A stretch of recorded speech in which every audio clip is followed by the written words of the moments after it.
Ó o gás! O botijão de gás faz parte da vida dos brasileiros do jeito que a gente é. Coloca a segurança da família em primeiro lugar, valoriza a procedência e leva a confiança a sério. Por isso as empresas brasileiras investem tanto em equipamento, treinamento e logística. E é isso que garante a qualidade do melhor gás de cozinha do mundo. Gás do Brasil. É seguro, é confiável e é de casa. Olá a todos, bem-vindos ao Diálogos da Transição. Eu sou Gabriel Chiappini e agora começa o Estúdio Eixo diretamente do Energy Summit aqui no Rio de Janeiro. E a gente recebe aqui nos nossos estúdios Fernanda Delgado, CEO da Associação Brasileira da Indústria do Hidrogênio Verde. Bem-vinda, Fernanda, mais uma vez. Obrigada, Gabriel. É sempre um prazer participar aqui da Eixos. Fernanda, a gente teve boas indicações de boas notícias, porque né, não dá para prometer muita coisa com esse governo que cria muitas expectativas. Uma delas é a iminência da publicação do decreto que regulamenta o marco legal do hidrogênio, que vai fazer quase 2 anos, né, que foi aprovado no Congresso e sancionado. E a outra boa notícia, a realização do primeiro leilão de hidrogênio já em 2027. Como que vocês receberam essas notícias e o que tem que ser feito para não perder o bonde que a gente vem falando há tanto tempo? Obrigada, Gabriel. Acho que você colocou de uma forma muito coerente, né? A gente fica animado, mas é um otimista com o pé no chão, né? Como diria Ariano Suassuna. A gente recebe com muita alegria, como você falou, as leis do hidrogênio foram aprovadas em 2014, né? Agora em agosto fazem 2 anos desse marco legal sancionado pelo presidente Lula, tanto a lei do hidrogênio em si, quanto a lei do programa de hidrogênio de baixo carbono, que são os 18 bilhões de créditos para o subsídio, né, da diferença de preço entre o hidrogênio verde e o hidrogênio cinza. Então, na semana passada, a gente teve essas 2 boas notícias, que o Ministério da Fazenda anunciou que em janeiro de 2027 teria o primeiro processo concorrencial para essa venda, né, no mercado de hidrogênio, amônia, metanol. O modelo ainda não está decidido, né? O modelo vai vir definido no decreto e depois leilão a leilão é que a gente vai saber se é por região, se é por produto, se é por preço, como vai ser essa definição, isso ainda não está resolvido. Mas a expectativa que foi colocada, né, pelo menos ter uma data limite aí, janeiro de 2027, é muito importante para o mercado, lembrando que tem muitos FIDs para serem anunciados que precisam entender quanto desse recurso público, né, pode ser utilizado. São 18 bilhões de reais, 2030 a 2035, para os primeiros entrantes, tanto produtores como compradores de hidrogênio, amônia, metanol e fertilizantes verdes, mas como isso vai ser distribuído, isso a gente ainda não sabe. Então, fechar suas contas, os investidores precisam entender esse mecanismo para fechar suas contas.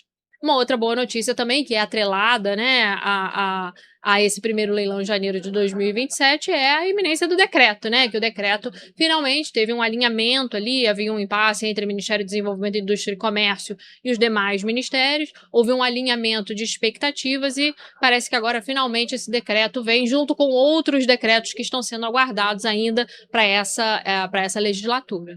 E na fala do Durigan, né, do Ministério da Fazenda, teve ali também uma boa notícia, né, para vocês, do hidrogênio verde, de uma indicação de que eles privilegiariam, de fato, o hidrogênio com a rota com menor emissão de carbono, até para dar uma correção ali daquele limite de 7 quilos de 7 quilos de CO2 por hidrogênio por quilo de hidrogênio produzido. Certamente. Isso vem na lei, né? O programa PHBC, ele tem 2 grandes diretrizes, que privilegia as rotas de menor emissão e que trabalha aí o adensamento da cadeia produtiva, né, que traga mais empresas nacionais participando no esteio do processo do hidrogênio. Isso já está estabelecido pela lei. Então, houve tanto o ministro depois quanto o secretário que fez o anúncio do leilão no evento da semana passada corroboraram com o que já está posto na lei de 2024. Agora é interessante que a gente até agora fica discutindo essa questão do hidrogênio, qual rota, mas os projetos todos anunciados até hoje, grandes ou de médio porte, são todos de hidrogênio verde, né? Até os projetos pequenos também são de hidrogênio verde, né? Se você pensar que o projeto da White Martins, inaugurado no mês passado, são 800 toneladas de hidrogênio verde para a indústria local ali no interior de São Paulo. É um projeto de hidrogênio verde à eletrólise, né? E replicável, né? Eles querem replicar aquele projeto. Se você pensar no projeto da Neoenergia, também um projeto pequeno em Brasília para abastecimento de veículos a célula a combustível, também é um projeto à eletrólise. E os grandes projetos que têm financiamento internacional, que têm bancabilidade, que já estão com a sua engenharia adiantada, que já tem terrenos nos portos, né? Quando você fala de Fortescue, Casa dos Ventos, Quer, FRV, quando você fala desses grandes projetos, são os projetos hoje mais adiantados, todos eles, projetos de eletrólise. E aí, lembrando, né? Por que o hidrogênio é verde? Porque ele vem de energia eólica, solar e hidráulica. Você falou desse projeto da White Martins, que é lá em Jacareí, em São Jacareí. Paulo. E é interessante porque ele já tem... O projeto surge porque ele já tinha um cliente principal, que era uma indústria de vidro, a Sebrae. Quer dizer, eles fazem ali um mini hub de hidrogênio, que eu acho que dialoga completamente com possíveis modelos de leilão. Vocês defendem algum leilão, um possível modelo que considere esses hubs de produtor e consumidor juntos? A gente tem nossas preferências por critérios, né, para definição de quem pode participar do leilão ou não. Mas muito de acordo com o que está estabelecido na lei. Rotas de menor emissão, que haja uma observância do mercado nacional, né? Isso, os ministérios têm muito isso ali na ponta do dedo. Mas lembrando que os projetos são grandes, são projetos para ganhar escala, são projetos exportadores. E o interessante da estratégia comercial desse projeto de Jacareí, do projeto da White Martins, é que eles fizeram o convencimento do próprio comprador. Então, como você falou, né, ele amarra ali a produção e a compra, né, e a utilização desse hidrogênio verde para que esse produtor tenha um vidro premium para acessar outros mercados que ele não tinha. Então, mercados alhures, né, que ele não tinha acesso antes, porque o vidro dele se torna premium a partir de um processo produtivo menos intensivo em emissão de gases de efeito estufa. Nessa linha do off-take do consumidor, a gente também está esperando outros decretos importantes para viabilizar justamente uma demanda de hidrogênio nacional, que é justamente o decreto do SAF, do Combustível Sustentável de Aviação, e também a própria regulação, a própria aprovação de um programa de incentivo a fertilizantes, onde o hidrogênio também poderia se encaixar ali como uma matéria-prima. Como vocês estão vendo esses projetos? A gente teve agora, né, caminhou o Profert, né, que estava parado há algum tempo, falta ainda uma etapa da aprovação, mas o Profert é essencial porque ele privilegia o fertilizante nacional e a gente tem a disponibilidade de projetos de fertilizante verdes para atenderem o mercado nacional. Está aí o projeto da Atlas Agro, em Uberaba, em Minas Gerais, que é um projeto que produz o hidrogênio, o nitrogenado e o fertilizante verde para o mercado nacional. E aí é legal que dialoga com duas frentes muito importantes, né? Ele está falando do abastecimento de fertilizantes no país, porque a gente importa 90% dos fertilizantes que a gente usa. Ele está falando de segurança alimentar, que é uma pauta hoje muito relacionada, principalmente às questões geopolíticas que a gente tem tido. Lembrando que tinham navios engargalados no Estreito de Hormuz até semana passada. O Estreito abriu, o Estreito fechou, o Estreito abriu, o Estreito fechou. E nisso você fica com abastecimento de fertilizantes comprometido no Brasil. Então ele diminui a vulnerabilidade ao importado, tanto relacionado ao combustível fóssil, quanto relacionado a essa pauta geopolítica internacional. É interessante que o argumento da indústria fóssil é sempre o pragmatismo, né? Mas, na verdade, o que se mostra talvez mais pragmático para diminuir vulnerabilidade seja justamente, né, a transição energética, buscar mais parceiros fornecedores, não depender só de uma região. Né? Eu acho que a conversa sobre transição energética mudou muito desde quando a gente começou a falar de transição energética, né, Gabriel? A transição energética, se você pensar em 2008, as empresas, a British Petroleum, por exemplo, chegou a mudar o nome para Beyond Petroleum, de tantos investimentos que ela tinha em painéis solares. Isso tudo colapsa em 2008, depois em 2015, 2016 novamente. Qual a diferença para a retórica que a gente tem agora, para a narrativa e para os negócios que a gente tem agora? Esses negócios não estão atrelados à indústria de óleo e gás, na sua maioria. Esses negócios vêm de forma autônoma, saudável, com investimentos, sejam nacionais, sejam internacionais, percebendo sustentabilidade e transição energética como fontes de negócio, né? Então, não vai ter uma transição verde com números vermelhos. Esses números passam a fazer sentido para investidores que estão além da indústria de óleo e gás, e é aí que a gente ganha uma alavanca. Então, a provisionalidade, né, o fato de serem mais baratos, isso tudo começa a cair por terra. Inclusive, o Conselho de Desenvolvimento Econômico, Social e Sustentável da Presidência da República, há 2 semanas atrás, entregou um documento para o presidente Lula, sugerindo que se fale de forma muito contundente, inclusive com um cronograma de atuação, sobre o afastamento dos subsídios aos combustíveis fósseis, né? Lembrando que a gente está aí discutindo sempre CDE na conta de luz, o LRCAP, o que vai aumentar o preço da energia, mas a gente tem quase 40 bilhões no consumo, 40 bilhões na produção de reais que são destinados todos os anos de subsídios aos combustíveis fósseis. E é disso que a gente precisa começar a falar também. Sobre mercado internacional para o hidrogênio verde produzido no Brasil, teve todo um otimismo, né, por conta da União Europeia durante muito tempo, e agora internamente eles vêm sofrendo algumas pressões econômicas e da própria população dos países membros. Como que vocês estão vendo isso? Diminuiu a expectativa de exportação aos níveis que se imaginava para a União Europeia? Continua sendo um grande ponto importante? Vocês olham outros mercados?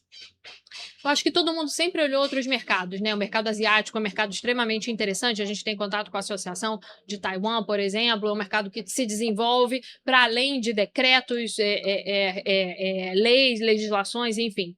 Mas realmente há uma expectativa muito grande da transposição das normas do RED III para dentro de cada um dos países membros e também das definições das normas do combustível de baixa emissão de carbono, né? O RFNBO. No mês passado, no evento em Roterdã, eu tive a oportunidade de conversar tanto com o Banco Mundial quanto com o representante da União Europeia, e há uma expectativa deles também, né? A agenda foi sequestrada por outros assuntos, como você bem colocou, por outros assuntos relacionados à segurança dos próprios países, né? Eles estão ali fronteiriços a 2 guerras, né? Se você colocar dessa forma. Então, existem outras preocupações que assaltaram essa indústria e esses montantes de dinheiro que seriam destinados para os subsídios e para os mandatos para o hidrogênio, o metanol e a amônia. Mas a agenda não foi enfraquecida, né? Essas discussões continuam, elas estão ali na ordem do dia dos países europeus. Existem os mandatos e as suas expectativas de início para cada um deles, mas é tudo observado aí à luz das questões geopolíticas que afetam a todos nós. Se o preço do combustível é alterado aqui no Brasil, quem dirá ali na fronteira dessas questões. A gente falou sobre combustível sustentável de aviação a nível Brasil, mas não falamos do combustível marítimo sustentável, que é a minha pauta agora. Exatamente, que você vai falar aqui no painel no Energy Summit. Queria que você falasse também desse grande mercado consumidor que tem como uma das alternativas de descarbonização utilizar rotas que utilizam hidrogênio verde. A IMO, né, International Maritime Organization, vinha trabalhando e tantos representantes brasileiros advogavam pela posição do etanol, do metanol e a amônia no futuro como combustíveis substitutos aos combustíveis fósseis. Já tinha tido um freio de arrumação ali imposto pelos Estados Unidos no início do ano, e nas reuniões agora de maio também teve um outro freio de arrumação também imposto pelos Estados Unidos, né? Na visão norte-americana, ships are ready, but fuels are not, né? Então a defesa aí da pauta dos combustíveis fósseis pelos Estados Unidos e foi estabelecido que vai haver uma outra sessão, uma sessão intermediária agora em setembro, antes da decisão final do Net Zero Framework em novembro. Mas certamente a posição brasileira é pelo etanol como combustível de navegação. A gente tem uma expansão, uma expertise, uma prioridade muito grande no país, mas o metanol também no segundo momento e a amônia verde também para esses combustíveis, para esse abastecimento, né? Então, é importante que o ouvinte, né, o espectador, não sei mais como é que a gente fala, que ele saiba que o Brasil tem projetos para fornecer tanto para o mercado nacional quanto para o mercado internacional para o abastecimento de combustíveis marítimos e que advogamos, né, a BIV faz parte da delegação brasileira na IMO, advogamos por essas rotas de menor emissão que incluem o etanol brasileiro também. Se a gente pensar também no metanol, né, ele também, às vezes a gente importa quase todo o metanol aliás, quase todo não, todo o metanol que a gente usa para produção de biodiesel é importado, né? Então também faria parte da própria cadeia de biocombustíveis. Aí vem a mesma discussão dos fertilizantes, né? Por que a gente não produz mais metanol? Porque o metanol vem do gás natural, e o preço do gás natural no Brasil tornou a produção do metanol inviável, né? Por isso que esse metanol, para a produção de biodiesel, ele é importado. Então, uma vez que você traz essa indústria de volta para o país, você alavanca uma série de subcadeias, né? Como você bem colocou. Você trabalha não só o metanol como combustível, mas o metanol como produto químico, o metanol como insumo e também para a produção de biodiesel. Você mexe uma série de alavancas em várias indústrias. Voltando ao mercado internacional, eu queria que você contasse para os nossos ouvintes, telespectadores, espectadores, youtubers, a novidade com a Apex, que vocês estão anunciando em breve. Ah, legal.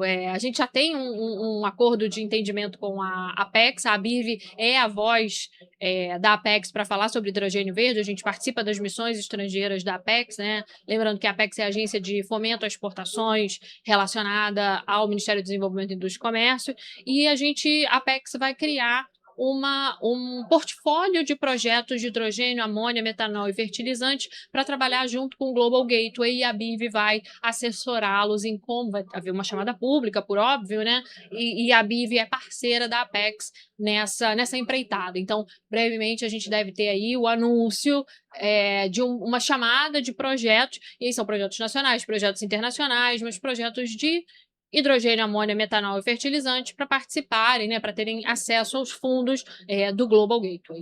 Tá certo. Essa foi mais uma edição do Diálogos da Transição, e hoje a gente recebeu Fernanda Delgado, CEO da Associação Brasileira da Indústria do Hidrogênio Verde. Fique ligado para mais Estúdio Eixo diretamente aqui da Energy Summit no Rio de Janeiro. Muito obrigado, Fernanda. Obrigada a você, Gabriel. Obrigada, Agência Eixos.